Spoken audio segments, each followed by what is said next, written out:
আমরা অধিকাংশই জীবনের বড় সিদ্ধান্তগুলো একটা সিঙ্গেল ফ্যাক্টরের উপরে নির্ভর করে বা একটা ইন্ডিকেটরের উপরে নির্ভর করে সিদ্ধান্ত নিয়ে ফেলি, যেটা পরবর্তীতে ইস্যু ক্রিয়েট করে এবং আমাদেরকে সাফার করায়। ধরুন আপনি বিয়ে করবেন, ছেলে খুঁজতেছেন।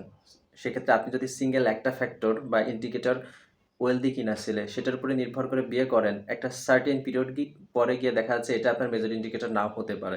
অন্যান্য ফ্যাক্টর আসতে পারে এখানে, যেমন ওয়েল ম্যানার্ড ছিল কিনা, পায়াস ছিল কিনা, অথবা ওয়েল এডুকেটেড ছিল কিনা, অ্যাঙ্গার ম্যানেজ করতে পারে কিনা।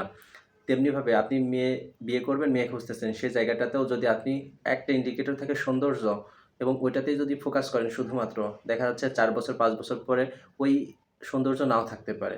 সো আপনাকে ব্যালেন্স করে আপনাকে ইন্ডিকেটর সেট করতে হবে এবং মাল্টিপল ইন্ডিকেটর অবশ্যই থাকতে হবে। ধরুন আপনি একটা বিজনেস করেন, তো সেই জায়গাটাতেও যদি আপনি শুধুমাত্র একটা প্রোডাক্ট থাকে, সেই জায়গাটাতে আপনার রিস্কটা অনেক। মার্কেটে অনেক কম্পিটিটর আসতে পারে, তাই না? আপনার বিজনেস ডাউন হয়ে যেতে পারে, ফল করতে পারে। তো সেই জায়গায় আপনাকে অল্টারনেটিভ চিন্তা করতে হবে যে আমার অল্টারনেটিভ বা সেকেন্ড বা থার্ড প্রোডাক্ট কি নিতে পারি বা কি হতে পারে আমার।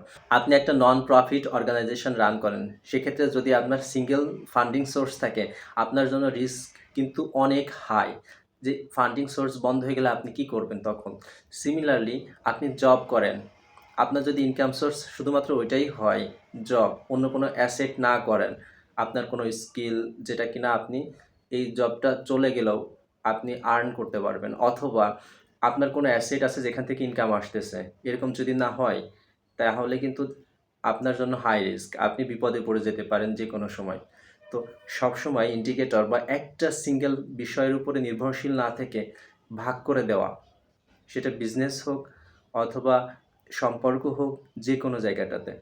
হ্যাঁ, আমরা ২-১টা বিষয়কে একটু এগিয়ে রাখতে পারি একটা থেকে আরেকটা। কিন্তু একদম এক জায়গায় ফোকাসড হয়ে সেন্ট্রালাইজ করে ফেললে সেটা কিন্তু সমস্যা ক্রিয়েট করতে পারে।